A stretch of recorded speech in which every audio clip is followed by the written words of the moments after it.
지금 트랜지스터가 4단자망이에요. 단자가 4개 있는 회로로 보는 거예요. 그러면은 이 4단자망은 무조건 얘 4단자망이 만들어지는 특성식 2개가 나와야 됩니다. 그거는 DC 해석할 때도 2개가 나와야 되고 DC, AC 합해졌을 때도 2개가 나오고 AC 해석에서도 2개가 나와야 돼. 근데 우리가 원초적으로 뭘 구해왔냐면은 DC와 AC가 합해져서 들어갈 거니까 DC와 AC가 합쳐졌을 때 2개의 특성식 나오고 그 2개의 특성식으로부터 DC와 AC를 분리를 한 거예요.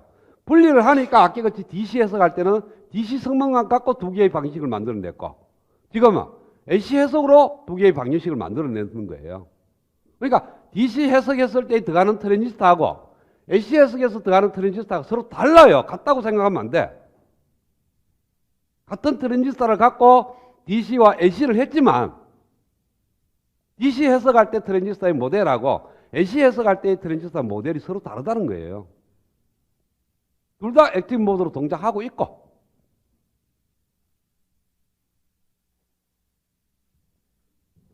실질적으로는 얘입니다. 얘가 실질적으로 트랜지스터고 이 트랜지스터에서 얘를 제거하는 것은 큰 문제가 안 돼. 얘를 없애버리면 이건 그냥 트랜지스터 동작하는 거야. 그것이 DC 해석이야. 무슨 말 알겠죠? 그런데 VS에 대한 응답을 구하려고 그러면 DC를 제거를 해요. DC를 제거하고 나서 보면은 이 트랜지스터는 지금 있는 이 트랜지스터를 생각하면은 얘기가 안 돼. 왜? DC를 제거하는 그 순간 얘는 컷오프 모드로 가버리니까. 근데 결과적으로 얻는 2개의 이 수식, 이식과 이식은 만족을 해야 되거든요. AC로 봐서. 저 회로에서 만족하는 거예요. 그래서 이걸 만족하는 트랜지스터를 새로 만들어. 그걸 갖다가 우리는 AC 모델이라고 얘기를 하는 거예요. 그리고 여기서 입력 루프 방식을 구하면 이렇게 루프 방식을 구하면 바로 요식이 됩니다. 맞죠? 인가되는 전압 VS는 RB 곱하기 겉에 흐르는 전류가 IB거든. 여기는 스몰 IB예요. D성분 없어졌으니까. 그래서 스몰 IB 플러스 VB도 마찬가지로 스몰 AC 신호. 그 다음에 얘는 바로 출력 루프가 돼요. 그래서 여기에 2개의 특성식과 입력 루프 방정식, 그 다음에 출력 루프 방정식,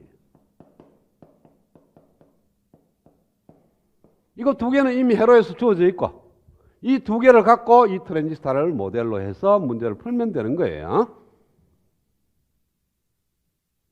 자, 그러면은 회로가 딱 주어지면은 그 회로의 DC 해석은 5장 방법으로 문제 풀면 되는 거고요. 이제 AC 해석을 딱 하려고 그러면은 저 회로를 갖다 DC 성분을 제거해서 이와 같이 만들고, 그 다음에 이 트랜지스터의 등가 2개의 특성식 예고, 그 다음에 입력 루프 방식, 출력 루프 방식 4개를 갖고 회로를 푼다. 이렇게 하지 말고 이 2개의 특성식을 갖다가 이 트랜지스터의 회로로 구현하자는 거예요. 이 2개의 특성식을. 그러니까 이제는 얘를 갖다가 회로로 구현하는 거예요. 그것이 바로 등가 회로가 됩니다. 이 회로로 구현한 모양이 TR의 AC 등가 회로가 돼요.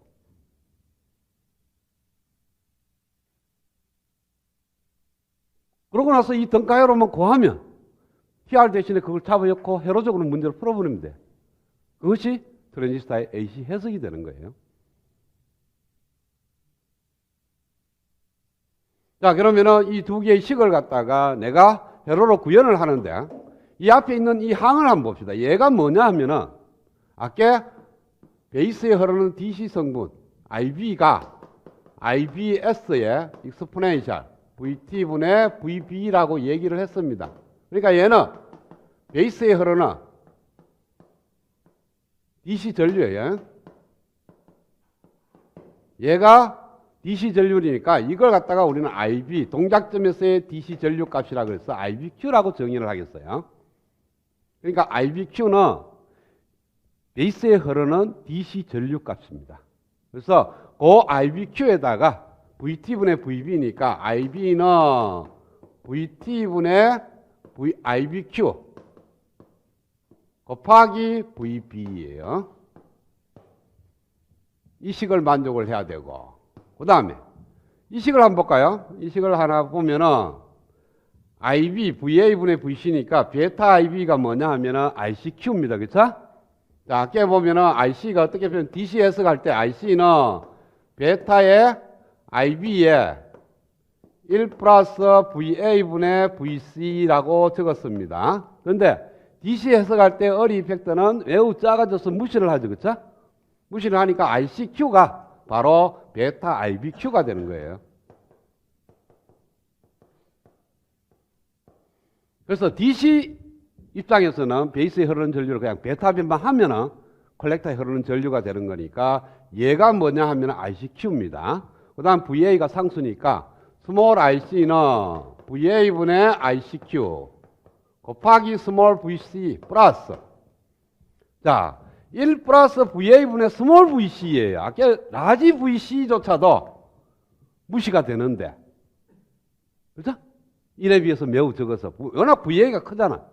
무시되는데 여기 분자는 더더욱 적어지는 텀이에요. 당연히 무시되는 거죠. 그래서 베타 곱하기 스몰 IB가 됩니다.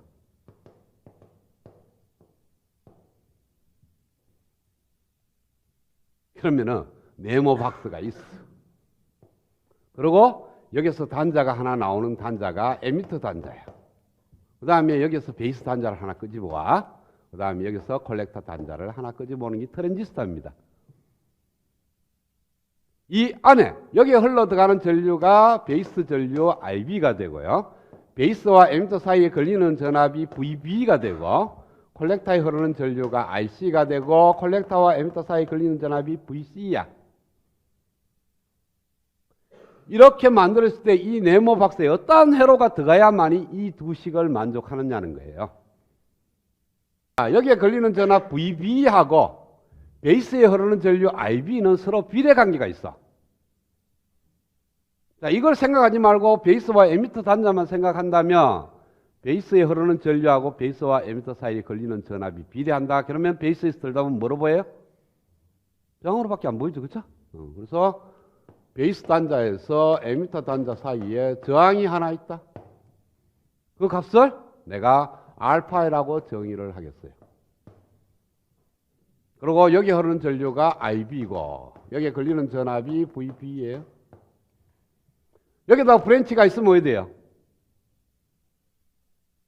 여기 만약에 브랜치가 있다 그러면 IB가 얘로 흐르는 전류 아니에요. 그렇죠? 얘로 흐르는 전류 합해야 됩니다. 근데 오직 항은 하나밖에 없어. 자, 여기에 흐르는 전기 얘가 알파의 분의 1이라면 알파의 분의 1이라면 1로 흐르는 전류가 알파의 분의 VB죠. 그렇죠? 그래서 IB가 되는 거니까 이렇게밖에 IB가 형성이 안 되고 이렇게 브랜치는 있을 수가 없다는 거예요. 그래서 여기 브랜치가 없어요. 그 다음에 콜렉터 단자가 있고 콜렉터에 흐르는 전류 IC는 오븐의 항이 두 개입니다. 그래서 두 개의 항으로 만들어. 1로 흐르는 전류를 베타 IB라고 두고 1로 흐르는 전류는 얘를 갖다가 G0라고 두겠어요. G0 곱하기 VC가 됩니다. 이렇게 VC가 걸려있다면 이것이 이 두 번째 수식을 만족하는 회로예요. 맞아? 여기 흐르는 전류가 IC일 거니까 IC는 베타 IB 플러스 G0 VC. 그렇죠?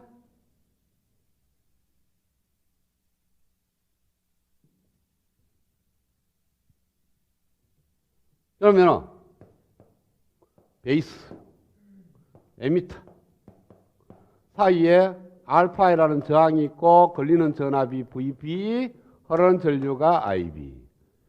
콜렉터에 흐르는 전류 IC, 베타 IB. 얘를 한번 보자고요. 이 전류는 큰 문제가 없어요. 왜냐하면 흐르는 전류가 이쪽에 있는 베이스에 흐르는 전류의 베타배니까 정속 전류원으로 표현하면 되고 여기 흐르는 전류가 나오면 결정될 거니까 얘는 흐르는 전류가 양단에 걸리는 전압에 비례해요. 그럼 얘는 뭐가 된다면 저항이 된다는 거죠. 저항 G0-1이라는 저항으로 바꾸면 돼요. 그것을 우리는 R0라고 정의를 합니다. 그래서 얘가 바로 트랜지스타의 AC 등가 회로가 되는 겁니다. 그런데 여기서 이제 VB 대신에 다른 말로 V파이라고 정의를 하고요. 그 다음에 여기 있는 요 R0로 표현을 합니다. 요것이 출력 저항이라고 하죠. 아웃풋 레지스턴스. 그러면은 알파이는 뭐가 되느냐 하면은 알파이는 여기서 IBQ분의 VT. 그러니까 서멀 볼테지에서 베이스에 흐르는 DC 전류를 나누면은 알파의 값이 돼요.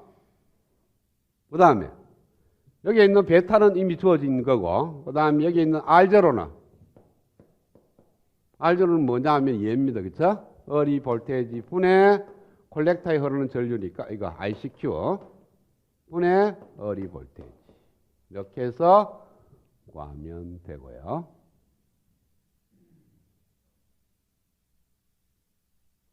그 다음에 이 베타 IB를 다른 말로 또 표현을 합니다. 베타 IB를 보면은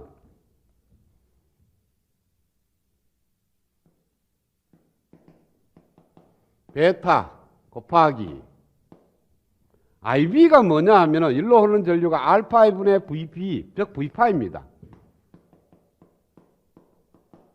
그래서 알파이분의 베타 곱하기 V파이니까 얘를 뭐라고 두느냐면은 GM이라고 둬요. 그래서 베타 IB 대신에 GM V파이가 들어갑니다.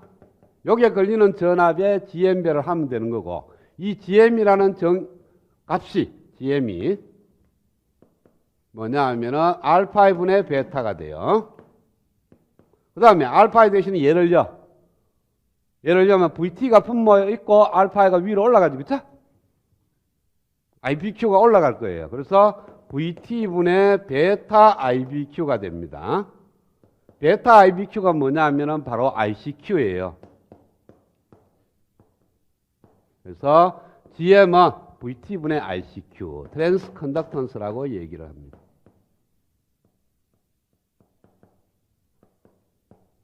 그 다음에 알파이는 인풋 레지스턴스라고 얘기하고요. 여기 있는 이 R0는 아웃풋 레지스턴스.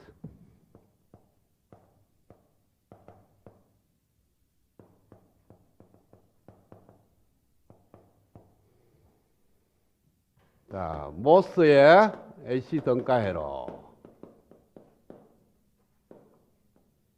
게이트 단자가 있고 소스 단자가 있고 드레인 단자가 있으면은 게이트와 소스 사이에 걸리는 전압을 VGS라고 정의하며 드레인에서 소스로 GM VGS 곱하고 R0라는 저항이 있었어요. 이것이 모스의 AC 등가 회로입니다. 그러면은 꼴이 보니까 뭐가 하나 더 첨가가 돼 있어요? 알파이라는 저항 하나가 첨가되어 있는 거예요. 그 이유는 모스에서는 게이트 단자가 오픈 서킷입니다. 그렇죠? 인슐레이터가 있기 때문에. 그래서 저는 오픈이 되고, 얘는 베이스에서 에미터로 다이오드 형성을 하는 거니까 다이오드 저항이 들어가야 돼요. 그래서 요거 하나가 첨가가 된 거지, 이쪽이 출력적으로는 보면 똑같아요. 베타 IB, 즉 GM V파이. V파이가 이 사이에 걸리는 전압이거든. 저기는 VGS고 여기는 V파이라고 정의했던 것밖에 없고, 그래서 일로 흐르는 전류가 GM V파이, 이쪽에 있는 것이 R0. 그러면은 여기서 우리가 모스의 AC 등가회로에서의 AC 파라미터 값은 어떻게 구했습니까? GM이 2배의 루트 KN 곱하기 드레인에 흐르는 DC 전류, 그 다음에 R0는 람다 IDQ의 분의 1이 이렇게 나왔어요.